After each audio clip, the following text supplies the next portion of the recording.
They say family is everything, until you realize that everything often comes with a price tag you didn't agree to pay. I didn't expect the moment that broke me would happen at a dinner table, surrounded by laughter and wine, with a single sentence that shattered years of quiet sacrifice. But it did. My name is Arya Khalid. I'm 36 years old, single by choice, child-free by intention, and a senior partner at a corporate law firm in Karachi. I've spent my life working hard, carrying not only my own weight but often the weight of others. I always thought that one day, my turn would come. That one day, they'd thank me, but that day never came. What did come was a vote I didn't know I was a part of. It was a Friday evening in March when I visited my parents' home for a family dinner. These dinners had become a monthly ritual ever since I moved into my own apartment 10 years ago. My parents, siblings, their spouses, and all 5 of my nieces and nephews were already at the table when I arrived with a bottle of Merlot, more for them than for me. I placed the bottle on the table and smiled as I greeted each one. My mother kissed my cheek. My brother, Asif, gave me a quick nod. My younger sister, Misha, pulled me in for a half-hearted hug while keeping one hand on her toddler's back. Everyone looked relaxed. Normal. Until the conversation turned toward money, as it always did. At first, it was light-hearted. My sister joked about the rising price of formula. My brother's wife chimed in about school fees and how even kindergarten required an admission donation. My father laughed and said, "Children are expensive, but thank God we're all here for each other." I smiled politely, sipping my water. I knew what was coming. I had felt the shift weeks ago. Then came the line I'll never forget. Dad turned to me, his tone joking, but his eyes dead serious. "So we voted, since you don't have kids, you'll help pay for ours." I laughed awkwardly, assuming it was a poor attempt at humor. "You're joking, right?" I asked, but the silence in the room was louder than any answer. "No, Beta," he said, still smiling. "You don't have the same expenses. It only makes sense. We're a family. We help each other." The air thickened around me like wet wool. My brother leaned forward, elbows on the table. "Honestly, Arya, it's just logical. You make more than all of us combined. Why shouldn't you contribute more?" Misha added with a shrug, "You've always been the dependable one. I thought you'd be glad to help." I felt the blood rush to my ears. The dependable one. The one who sent money when Asif got laid off. The one who paid Misha's hospital bills when her second baby was born prematurely. The one who never missed a birthday, a wedding gift, a school donation. But this was different. I looked down at my plate, the food now cold and unappetizing. My fork trembled in my hand as I tried to process what I was hearing. My family had voted for me to be the financial lifeline of their children, simply because I didn't have my own. Not because I offered, not because I agreed, but because they felt entitled. So I reached for my purse. Everyone paused, watching me. I took out my wallet and pulled out 3 envelopes. I had come prepared, though not for this moment. I had brought tuition checks for Misha's son, grocery money for my mother, and a pending electricity bill that Asif had forwarded me last week. I placed the envelopes on the table, one by one. And then I said, "These are the last ones." My voice didn't shake, but my hands did. My father looked confused. "What do you mean?" "I mean," I said slowly, "that I'm done being the bank you all withdraw from without asking." Asif scoffed. "Don't be dramatic, Arya." "Dramatic?" I repeated, my eyes fixed on him. "I have never asked any of you for a single thing. Not during university when I worked 2 jobs. Not when I paid off Dad's loan. Not even when I had surgery last year and went alone to the hospital." The silence returned. My mother looked away. Misha bit her lip. I continued, "I don't owe anyone for not having children. That was my decision. A deliberate, hard-fought decision. And it's not a crime." Dad tried to intervene. "Beta, we didn't mean it like that. You know we love you." "No, you don't," I cut him off. "You love what I can provide.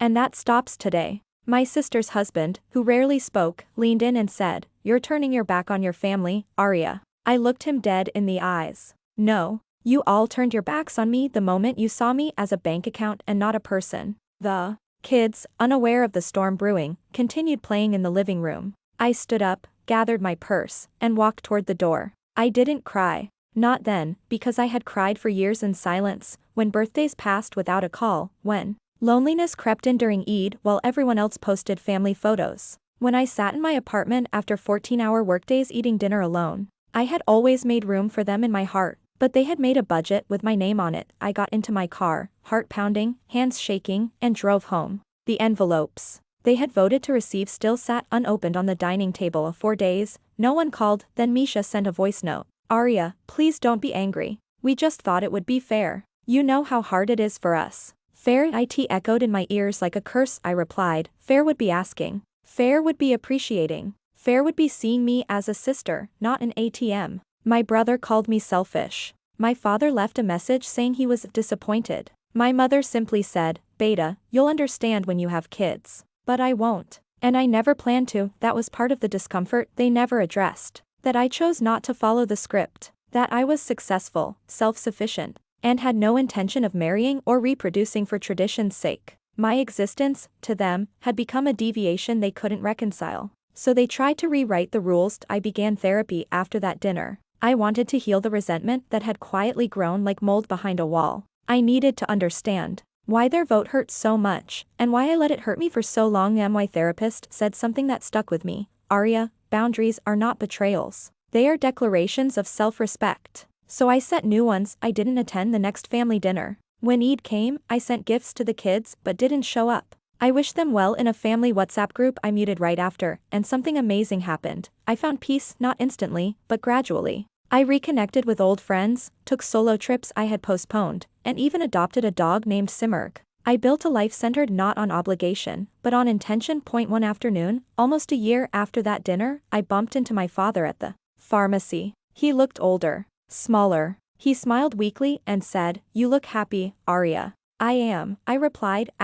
He nodded. We miss you. I smiled politely. I miss who I thought you were. We stood there for a moment, years of silence packed between us. He looked like he wanted to say something else, but he didn't. And I didn't ask him to. I walked away, feeling lighter. It wasn't a fairy tale ending. My family didn't suddenly transform, but they adjusted. Slowly. They learned that access to me wasn't guaranteed. That love without respect is manipulation dressed as tradition. Sometimes, they reach out. Sometimes, I respond. But the power they once held, the unspoken expectation that I would always show up and pay up, is gone, and in its place, there's something stronger. Dignity. So if you ask me today, do I regret reaching for my purse and drawing the line? Not for a second, because for the first time in my life, I voted too, and I voted for myself. I voted for peace over guilt, for solitude over exploitation, for self-love over conditional acceptance. And most importantly, I voted to stop bleeding myself dry to water relationships that never tried to grow with me. Weeks turned into months, and the weight I had always carried, expectations, emotional labor, invisible debts, began to lift. It was the first time I felt what true freedom tasted like. Not the freedom people assume single, child-free women have, but the kind you earn when you break free from emotional manipulation disguised as familial love. My apartment became my sanctuary. Simurg would curl up beside me as I sat by the window, with a book in hand. I stopped filling every moment of my life with productivity just to feel useful. I began asking myself, what makes me feel whole? I joined a community for women like me, successful, unmarried, and labeled different by our families. Every story echoed mine. Different cities, different professions, but the same aching need to belong somewhere that didn't demand our silence or our savings. And in that space, I found healing. One woman in the group, Fariha, said something that lingered in my mind. They called me selfish for not having kids. But what's more selfish, bringing children into the world just to check a box, or living honestly and taking full responsibility for your choices? We all nodded. For the first time, I didn't feel like the outsider. I felt seen. Around the same time, something shifted at work too. I started mentoring young women in the firm, not just in legal strategy but in confidence. One intern told me, you make me believe I don't need to follow a timeline just because everyone else does. And that mattered more than any bonus or promotion I had ever received. Back at home, the family group chat had gone quiet. Then one day, Misha messaged me privately, I'm sorry. I stared at the screen, uncertain how to respond. Her apology was simple, but it felt sincere. She added, I didn't realize how much we took you for granted. I was drowning in motherhood and forgot you were a whole person with your own struggles. I replied after a while, thank you. That means more than you know. That was the start of something slow, but healing. She began sending photos of her kids, not with a request for school fees, but simply sharing moments. I sent pictures of Simurg back. We were learning how to be sisters again, not financier and dependent. One evening, she invited me to her house for chai. Just me. No unspoken agendas. I went, cautiously. She had cleaned the living room, lit a cinnamon-scented candle, and even made the almond biscuits I used to love as a kid. That we talked, not just about the past, but about our futures. Hers, shaped by parenting and exhaustion. Mine, shaped by clarity and purpose. At one point, she looked at me and said, "Arya, I envy your strength." That caught me off guard. Why? Because you knew when to walk away. I'm still figuring that out. It was the first time I saw her not as a mother or a sister who resented my choices, but as a woman navigating life's complexity just like I was. We both had wounds. We both had regrets. And we both still had time to grow. Asif took longer to come around. Pride and ego are stubborn like that. But even he, over time, sent a short message one day. "I know we crossed a line. You were right to step back. If you ever want to talk, I'm here." It wasn't perfect. But it was something, and what changed everything wasn't a grand confrontation. It was the stillness that followed my withdrawal. The quiet space where they were forced to see who I was without the convenience of my help. It was in that silence that understanding began to form. Dad still doesn't bring up that dinner night. And maybe he never will. But during a recent family wedding, he pulled me aside and said, "You've built a good life. I'm proud of you." It wasn't an apology. But it didn't need to be. It was recognition. And for me, that was enough. As I left that wedding hall, heels in hand, laughter ringing in the background, I felt no bitterness. Just relief. Relief that I had taken the hardest step, saying no to people I loved when they stopped seeing me clearly. I often think back to that dinner. To the way Dad laughed like it was all so reasonable. To the weight of their vote hanging over me like a sentence passed without trial. And then I think of that moment, my hand reaching for my purse, and realize that was the turning point, not just in that room, but in my life, because I reached not for my wallet, but for my dignity. I reached for the boundary that had long been overdue, and in doing so, I didn't lose my family. I found my voice. So to any woman out there who's been voted into silence, into sacrifice, into paying emotional or literal debts she never signed up for, let me say this clearly: you are not a bank account. You are not a plan B. You are not a safety net for someone else's choices. You have a right to choose you, and if that makes you selfish in their eyes, then let it, because the day I stopped paying for the life they chose was the day I truly began living mine. Some stories don't end with hugs and apologies. Some end with distance, a quiet shift in roles, or a space redefined. And that's okay. Healing doesn't always mean returning to what was, but rising from it and choosing what will be. The more time passed, the more I began to realize that I hadn't just set boundaries with my family, I had reintroduced myself to me. I wasn't just the high-achieving daughter, the financially stable sister, or the fallback for their poor planning. I was a woman with dreams I had shelved, with passions buried beneath obligations, and with scars I had never truly acknowledged. So I started to reclaim parts of me I had long forgotten. I enrolled in a creative writing class at a local university. It had always been a dream of mine to write, not for briefs and contracts, but for expression. I remember sitting in that classroom, surrounded by people of all ages and backgrounds, and thinking, this is mine. Not borrowed. Not owed. Just mine. I wrote my first short story about a woman who lived in a house with invisible walls. Everyone saw her, but no one saw her. At the end of the story, she burned the house down and built a cabin in the forest, quiet, free, hers. When I read it aloud, the class was silent for a long moment. Then someone said, "It felt like freedom." That comment stayed with me. Because it was true. With each page I wrote, each boundary I reinforced, and each time I chose solitude over resentment, I felt lighter.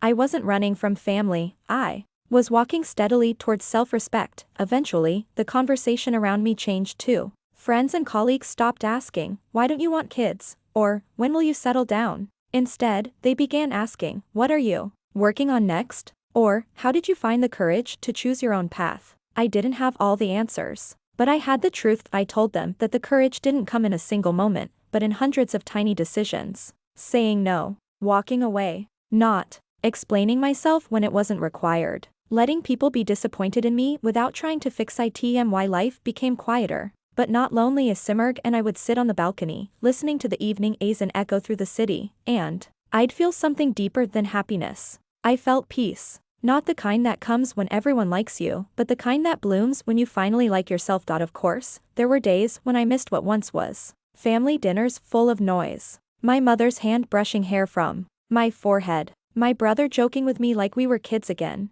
Nostalgia is powerful, but I learned that just because you miss something doesn't mean you want it back. One Sunday, Misha invited me to her daughter's school play. It wasn't a request for help, just an invitation. I went, cautiously hopeful. After The play, she hugged me. I'm glad you came, she whispered. I'm learning, slowly. But I am. I believed her, Asif, and I haven't spoken much, but sometimes, peace isn't loud reconciliation. It's the absence of tension. A soft nod across the room. A truce made with glances, not words. Damn, why parents still struggle to understand the boundaries. They sometimes slip, sometimes apologize, sometimes ignore them altogether. But I don't waver anymore. The power of choosing yourself once is that it becomes easier to choose yourself again. One evening, I hosted a dinner at my apartment. Not for family. For a circle of friends who had become my chosen family, artists, writers, dog moms, single dads, and even a neighbor who brings fresh flowers just because. As we passed dishes and poured wine, someone asked me, do you ever regret walking away from the way things were? I paused, thought of that night, the laughter, the vote, the line that changed everything, then I smiled. No, I said. Because that night, I reached for my purse, but what I really reached for was the door to a life I finally belonged to. They nodded. The moment passed. But inside, something settled permanently. At a new kind of belonging. Point 1, not bought with sacrifices or silence. Point 1, earned through truth, and protected with courage. So here's the final truth I'll leave with you, the one I had to live through. Pain to learn. Love is not proven by what you're willing to give up. Sometimes, it's proven by what you're no longer willing to tolerate. And the day I stopped letting my family vote on my worth, was the day I realized it had never been up for a vote at all. After that dinner with my friends, as the last guest waved goodbye, and the apartment grew quiet again, I sat on the couch, a glass of water in hand, and let the silence wrap around me like a warm shawl. This time, the silence wasn't empty, it was earned. It was mine. I thought of my younger self, the version of Arya who twisted herself into shapes to keep the family together, who said yes when her whole being screamed no, who watched her own milestones pass quietly so others could shine.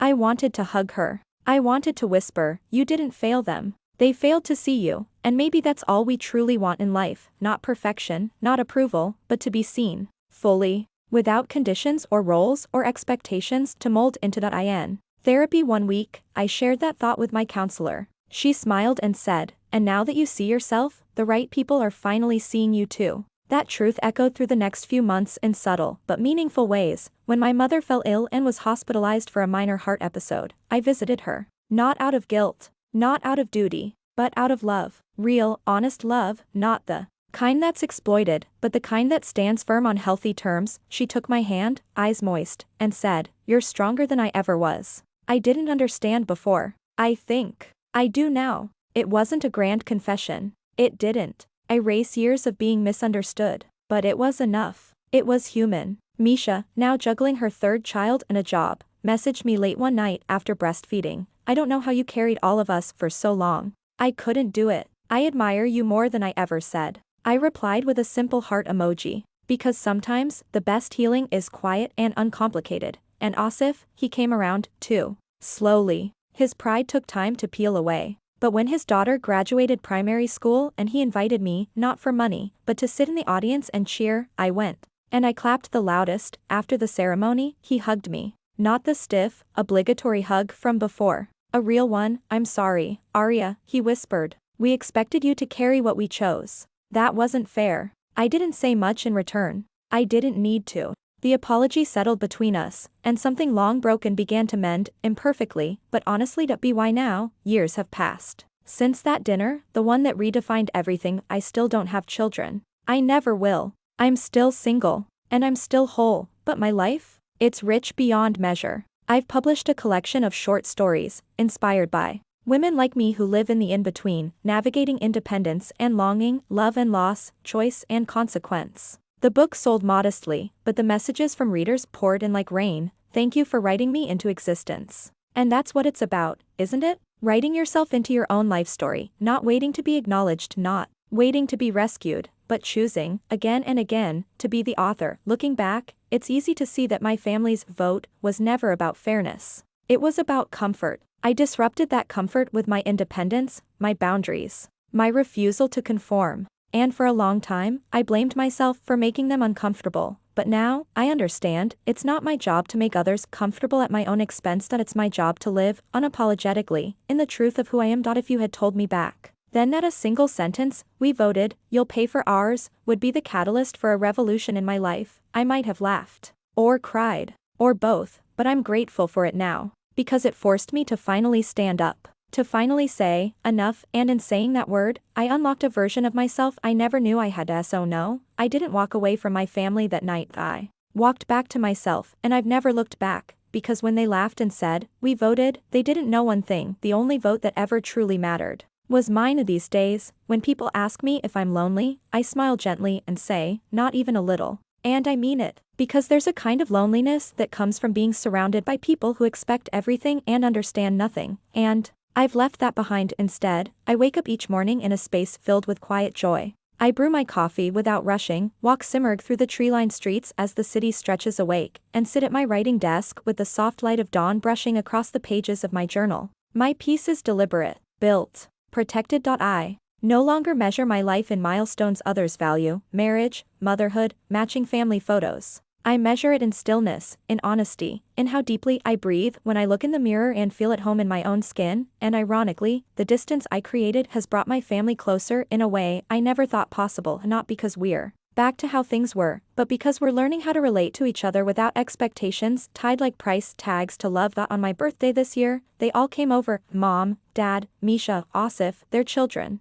No one asked for money. No one hinted at responsibility. Instead, they brought food, laughter, and something new: respect. My father handed me a small envelope. I hesitated at first, but he said, just open it. Inside was a handwritten letter. No money, no demands. Just his words, asterisk, I know now that love without understanding is just noise. Thank you for helping us hear you, even when it hurt. I had to step into the other room to cry, but they were healing tears. Forgiving ones. Because it's never too late for people to grow. It's just rare that someone has the courage to hold the mirror up long enough for them to see what needs to change. I used to think choosing myself meant I'd lose everyone. But it turns out, when you choose yourself, the people who truly care will choose to meet you there, at your truth, and those who won't, you'll grieve. You'll let go. You'll live. Now, I write stories about women who rewrite their lives. I mentor young girls from low-income neighborhoods and tell them, you don't have to follow a map drawn by someone else. You can chart your own.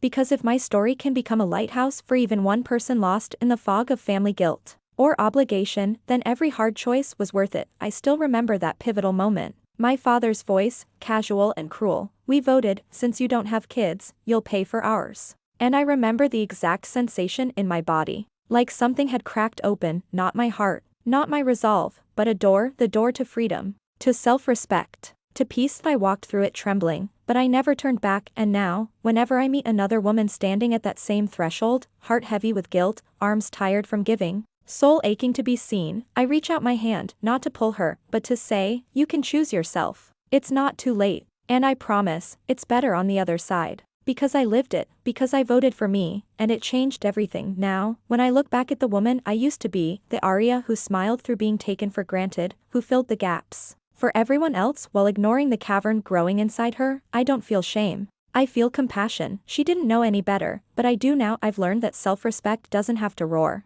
Sometimes it's a quiet refusal, a silent pause, a steady hand sliding 3 envelopes across a table, not out of anger, but out of finality. And that moment, the one I thought might cost me everything, ended up giving me my whole life back. And the ripple effects didn't stop with me. Misha, for the first time, asked her husband for help without apologizing. She told me it was hard, her voice shaking, but she did it. I watched you set boundaries, she said, and I realized I could, too. Asif's wife started working part-time again, something she gave up years ago to raise their kids alone while he figured things out. She told me, over coffee one afternoon, I used to envy your independence. Now I'm trying to build mine. Even my parents have changed in small ways I never expected. They now check in on me, not to ask for anything, but just to hear about my day. My mother even started reading my short stories. She doesn't always understand the layered meanings, but she highlights lines she likes and says, you make people feel seen, Beta. Even people like me.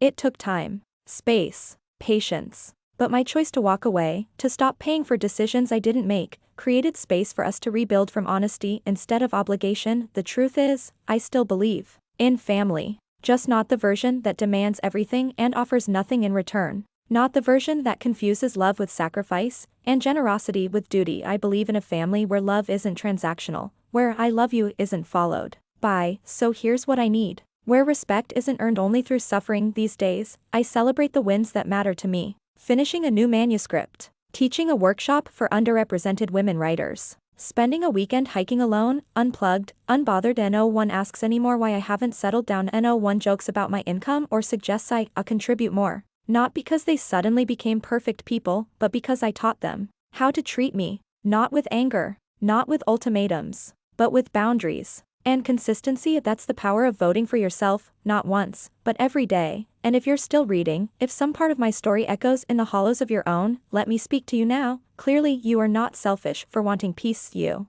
are not wrong for drawing a line. You are not less valuable because you chose a different path. And when someone laughs at your life, mocks your choices, or tries to assign you a role you never agreed to play, remember this: you don't need to explain your freedom, you just need to protect ITSO when they vote again, and they will vote for your joy, vote for your truth, vote for yourself, and then rise, because the world changes, not when we scream the loudest, but when we finally stop shrinking. I reached for my purse that night thinking I was ending something, but now I know, I was beginning. Since that night, my life has unfolded not in grand gestures, but in small, intentional moments. And if I've learned anything, it's that reclaiming yourself doesn't look like fireworks or applause. It looks like drinking your tea while it's still hot, because you're no longer rushing to fix someone else's mess. It looks like walking away from a family group chat the moment the guilt tripping starts, and not feeling bad about it. It looks like smiling at your reflection, not because you've done something extraordinary, but because you finally feel like you belong to yourself.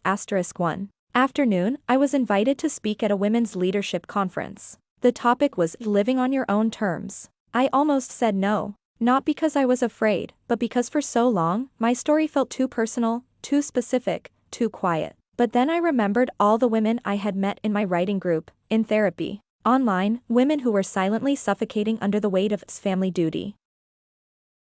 So I said yes. When I walked on stage, the room hushed. Hundreds of women looked up, eyes eager, notebooks open. I began with the story of that dinner, the vote, the silence, the envelopes, and how I reached for my purse not in anger, but as an act of radical self-love. As I spoke, I saw heads nodding, tears welling, pens pausing in midair. Not because my story was unique, but because it wasn't. Because so many of them had been voted on too, labeled, used, expected to give endlessly just because they were the strong one, the single one, the one who could handle it. After my speech, one young woman waited until everyone else had left. She came up to me, her voice trembling. I haven't spoken to my mother in 4 months. She told me I was a disgrace for choosing my career over marriage. But tonight, I think I'm going to call her, not to apologize, but to finally speak my truth. I took her hand and said, "You're not selfish. You're brave. Brave enough to change the narrative." And that's what it is, isn't it? Changing the narrative.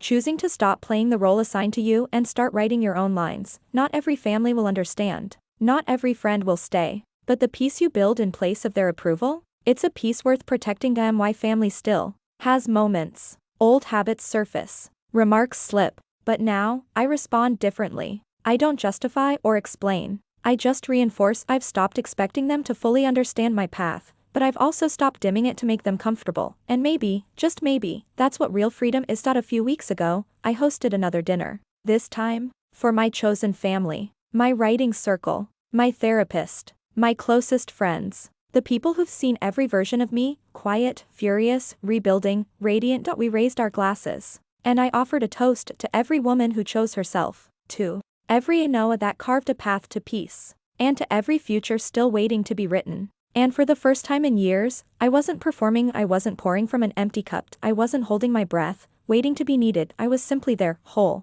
seen, enough. Because years ago, they laughed and said, "We voted, since you don't have kids, you'll pay for ours." But I reached for my purse, and instead, I paid for my freedom, and it was the best investment I've ever made. The next morning after that dinner, I woke up just as the early light touched the walls of my apartment. Simurg nudged my hand, and as I sat up, I felt it, stillness, and something else I hadn't known I was searching for, belonging, not to them, not to me. I didn't always realize it, but for so long, I had been borrowing pieces of my identity from everyone else's expectations. Dutiful daughter, silent supporter, reliable backup plan. Roles I didn't audition for, yet performed flawlessly, until I finally walked off the stage, and now, I no longer needed applause. I just needed truth. That day, I walked down to the sea, my favorite place in the world. Karachi's coastline had always held something sacred for me. A place where I could hear myself think, where the chaos of the city quieted and I remembered I was more than someone's sister or daughter. I was a woman with a life, with stories, with choices. The breeze danced around me as I sat on the sand, barefoot, my hair blowing across my face. I thought of the woman I had become, the woman who showed up for herself, who no longer measured her worth in how many emergencies she could solve for others, who no longer gave her energy away like spare change in someone else's budget. And I cried deep, aching tears, not out of sadness, out of gratitude, because I almost missed this life, I almost stayed small, I almost kept saying yes, and now, here I was, writing stories that made women feel less alone, building a home where I could breathe freely. Standing tall in a world that once tried to tell me my value depended on sacrifice. I no longer had to earn love, I no longer had to buy belonging, I no longer needed their vote. That a few months later, Misha told me that her oldest daughter, now a teenager, had started reading my writing. She said, "Kala, I want to be like you. Brave." And it undid me, because that's the legacy I never expected. Not children of my own, but the ripple of permission in someone else's life. A new kind of inheritance, the freedom to be whole.to.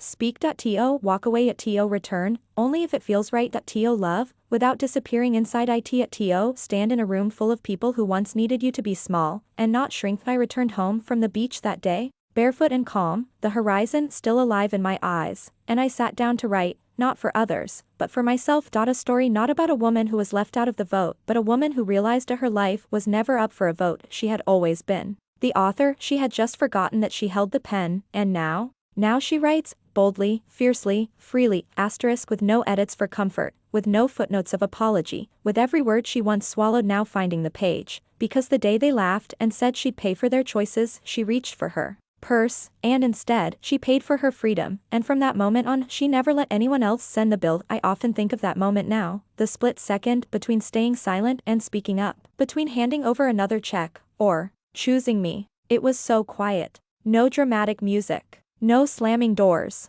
Just me reaching into my purse. Just me deciding. Funny how ordinary the beginning of a revolution can look. The world didn't change that night, but mine did. And over time, that new world expanded. I started receiving emails from women who had read my essays or heard me speak. Some short, some heartbreaking. One from a woman in Lahore wrote, "I've been financially supporting 3 brothers for 10 years. I've never bought myself a new dress without guilt. Your story gave me permission to stop." Another woman, from a small village in Sindh, messaged, "I saved your article and read it to my mother. She cried. She said she wished she had heard this before she gave her whole life away. I read every word. Some days I sobbed. Some days I smiled. Every single story reminded me why speaking up matters, why it has to matter. Because for every woman who dares to say no, there are 100 more waiting for someone to show them it's possible." Sometimes we don't need heroes, we just need witnesses. Someone to say, "I see you. I hear you." I've been there too. So I kept writing. I turned my essays into a book. I turned that book into workshops,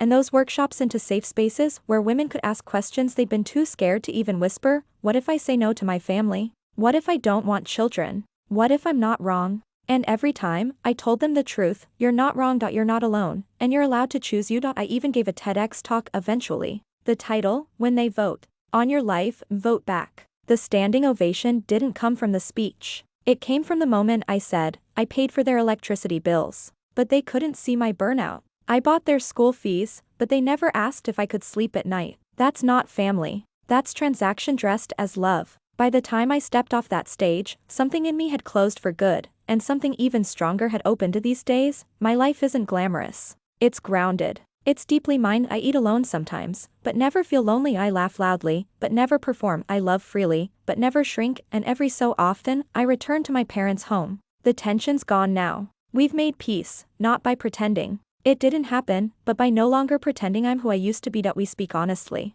We stay in our lanes. They know now, I don't owe anyone for the choices I didn't make. One evening, sitting on the veranda with my father, he looked out at the sunset and said quietly, "You've changed the way your mother and I think. Not just about you. About women. About fairness. We didn't know we were wrong." I nodded, my eyes misting. I didn't need more than that. He had finally said the one thing I waited decades to hear: you were right to choose yourself. Now, when people ask me about my greatest accomplishment, partner at a top firm, best-selling author, speaker, I say this: my greatest accomplishment is that I'm no longer afraid to disappoint people, if pleasing them means betraying myself. Because I have disappointed many. And I probably will again. but I no longer disappoint me. That's the vote I cast every day, and the life I've built. Because of it, it's not perfect, but it is mine, and that, more than anything, is enough to so if you ever find yourself at a table like I did, surrounded by people you love, being asked to fund your own erasure, don't be afraid to reach for your purse, because what's inside isn't just money. It's powered at its choice. It's the start of your real story. And once you choose to open that door, you'll never again let someone else decide the cost of your freedom. There's something sacred about a life built by conscious decisions, not by default, not by guilt, not by fear. When I wake up each morning now, I no longer reach for my phone dreading a "can you just help one more time" message. I don't flinch when birthdays or holidays roll around, expecting to be roped into obligations disguised as love. Instead, I open my eyes, stretch into the sunlight, and thank myself, quietly, for choosing peace, and in that peace, I've discovered the space to dream again. I place certain dreams on a high shelf, the kind you admire but convince yourself you'll never have time for. Travel, art, learning Italian, dancing, not for a wedding. Just because I began pulling those dreams down, one by one. I went to Florence for a month-long solo retreat, and me, my notebooks, and my freedom. I painted in small outdoor studios, even though I had no talent. I danced barefoot in an old stone kitchen while making fresh pasta.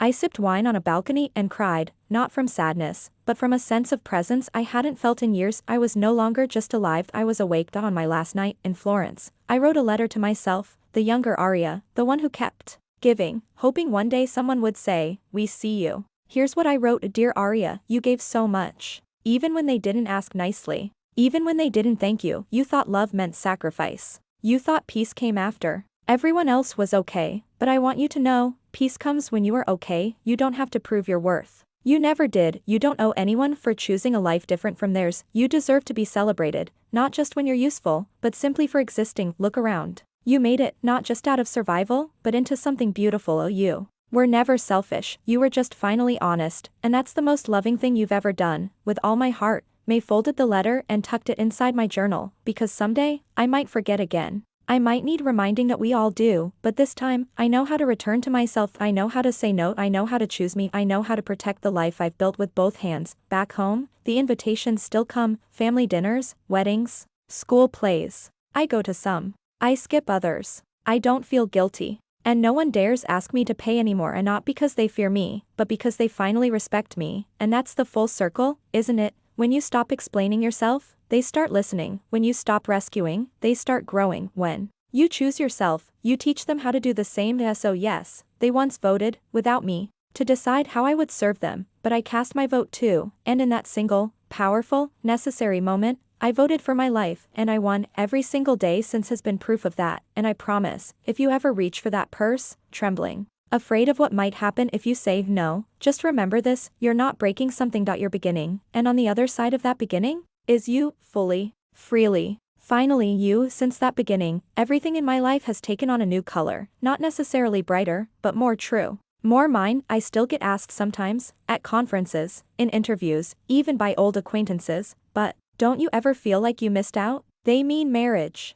children, the traditional checklist. I smile, not defensively. Not bitterly, just honestly, and no, I say, I didn't miss out. I stepped off a path that was never mine to begin with. I explain that I haven't rejected love. In fact, I've cultivated it everywhere, among my friends, in the pages I write, in the way I care for myself. I have nieces and nephews I love fiercely. A dog who knows when I need comfort. A group of women who've become my anchor, my mirror, my refuge, and above all, I have peace. You see, peace is underrated. Everyone talks about happiness, like it's this glittering thing you chase, grasp, and try to hold still. But peace? Peace doesn't need to be held. It holds you. Especially on the days when you doubt, when old voices creep in and whisper, "What if you were wrong? What if you were selfish?" On those days, I returned to that letter in my journal. I read it aloud, slowly, like a prayer, and I remember how heavy it felt to be everyone's savior. I remember how deep the ache was to be seen. I remember the laughter that came not from joy, but from dismissal. I remember the moment I reached for my purse, and instead, grabbed the reins of my life, and then I look at who I am now, a steady, free at home within myself. So no, I don't regret stepping out of the role they wrote for me, because I've written something better. A life that answers only to its author. A life that pays no interest on someone else's expectations. A life where the love I give and receive is chosen, not owed. And if that sounds rare, it is. but not impossible. I see it now in the women around me. In the quiet revolution growing behind closed doors and in open hearts. More and more of us are realizing that we don't have to set ourselves on fire to keep others warm. That love isn't meant to be proved through suffering. That family is not a hierarchy, it's a circle. And that we are allowed to step out of the center when the weight becomes too much. The final shift, I think, came the night I spoke to my younger cousin, Zara. She just graduated medical school and was feeling torn. Her parents wanted her to marry quickly, before she gets too ambitious. They said. She called me, whispering from her room, "Kala Arya, how did you do it? How did you say no when everyone expected yes?" I told her the truth. I didn't wait for them to understand. I gave myself permission first. She was quiet for a long time, and then, she said, "I think I needed to hear that more than anything else this year." That's when I knew the most powerful thing about choosing yourself isn't just what it gives you, it's what it gives the ones coming after you the courage, the language, the example, because they will face their own dinners, their own votes, their own moments of quiet revolt, and when they do, I hope they remember this story, not because I'm exceptional, but because I'm not, because I was once where they are, and I found my way out, because no matter how loud the laughter, no matter how final the vote sounds, there is always another way, a better way, a truer way, and it begins when you stop reaching for your purse to fix everything, and instead reach for your voice, your power, your life, because they may have laughed that night, but I walked out of that room, and I never looked back, not because I was done with them, but because I had finally begun with me, and now, each day feels like a quiet affirmation that I made the right choice, but there's no applause for it, no headlines, just the deep, steady rhythm of a life lived on my own terms. Some mornings I sit on my balcony, sipping tea as the city stirs to life. The sky turns shades of rose and gold, and I catch myself smiling, not because everything is perfect, but because nothing is owed. Freedom, I've learned, isn't loud. It's not rebellion. Fists raised high. It's returning home after a long day and not feeling dread in your chest. It's being able to say no without guilt curling in your gut. It's not having to brace yourself before opening a message from family. It's choosing rest when you're tired, joy when you're not done, and love, real love, without a price tag attached. People still talk. I know that. Family members I rarely speak to still whisper, "She changed," as if it's a bad thing, as if growth is something to mourn. They say I'm too strong, too cold, too independent, as though those are flaws, rather than earned armor, but that's okay, because I know what I left behind, and I know what I've walked into. A woman who doesn't fear her own boundaries. A woman who doesn't chase approval. A woman who knows that her time, her energy, her presence, these are not to be demanded.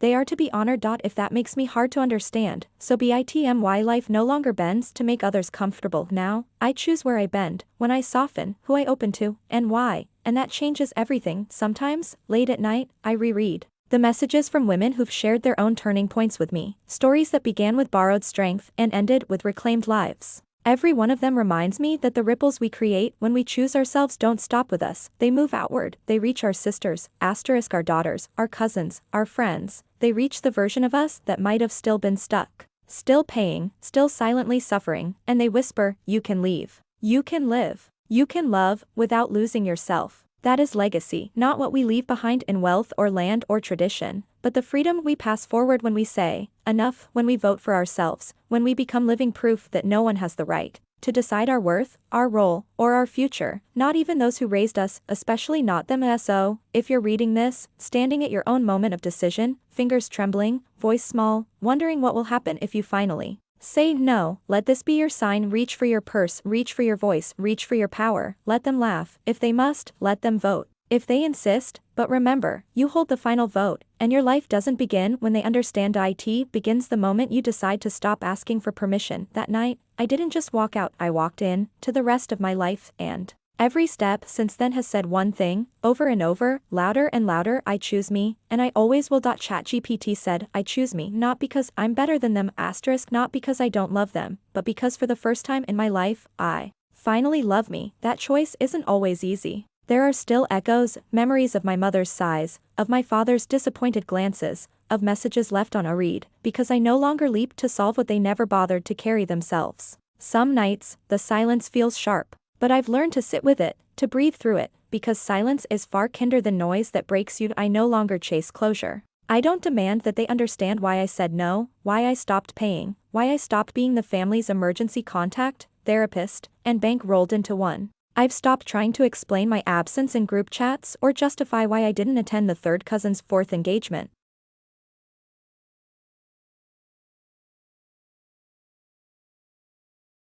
Let this be your mirror. You are allowed to choose peace. You are allowed to choose joy. You are allowed to choose you. And when the people around you say, "We've decided your role," let your answer be clear, unwavering, and full of grace. "Thank you. But I've already decided my life. And I vote for me." And from that moment forward, live like your vote counts, because it does. It always has. And now, more than ever, it's the only one that matters. And now, as I look at the life I've created, every corner of it filled with the quiet strength of intentional choice, I feel something I never expected: pride. Not the kind that needs to be shown off, not the kind that begs for recognition, but the kind that settles deep in your bones when you know, without question, that you've come home to yourself. That I still have hard days. I still feel the pang when I see families who never fractured the way mine did. I still feel a flicker of guilt sometimes when my youngest niece calls me and I miss the sound of being part of something bigger. But then I remember, I am part of something bigger: this story, this truth, this new lineage of women who refuse to disappear inside their families, and I remind myself,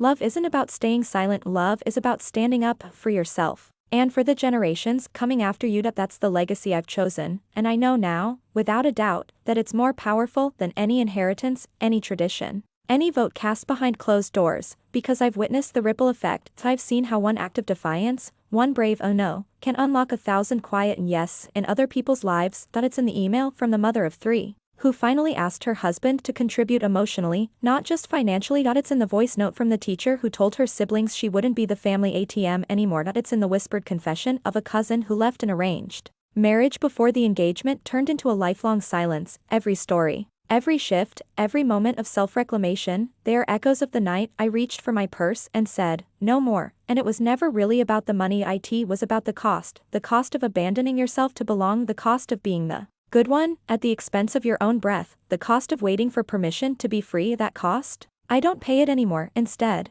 I invest in something else: my creativity, my health, my rest, my joy. Things I was once told were luxuries, now treated as essentials, because I've learned that when you stop spending your life trying to be enough for everyone else, you suddenly realize, you've been enough all along. You were just too busy serving to notice. Now, my life is built around that noticing, and if I had to do it all over again, if I had to sit at that dinner table, hear them laugh, listen to the verdict of "we voted," and feel the sting of being treated as a resource instead of a person, I'd still reach for my purse, but this time, I'd smile while doing it, because I know that I wasn't walking away from my family, I was walking toward myself. And for the rest of my days, no matter who questions, no matter who misunderstands, I will hold on to this truth: and my life is not a debt to be repaid. It is a story to be written, and I'm the only one holding the pen. So I write with courage, with clarity, with conviction, and I end this story where it began, at a table, with a vote cast in my absence. Only this time, I pull up a new chair. I cast my vote, and I say it out loud, for the world and for every woman who's ever been told she doesn't get a say. I vote for me.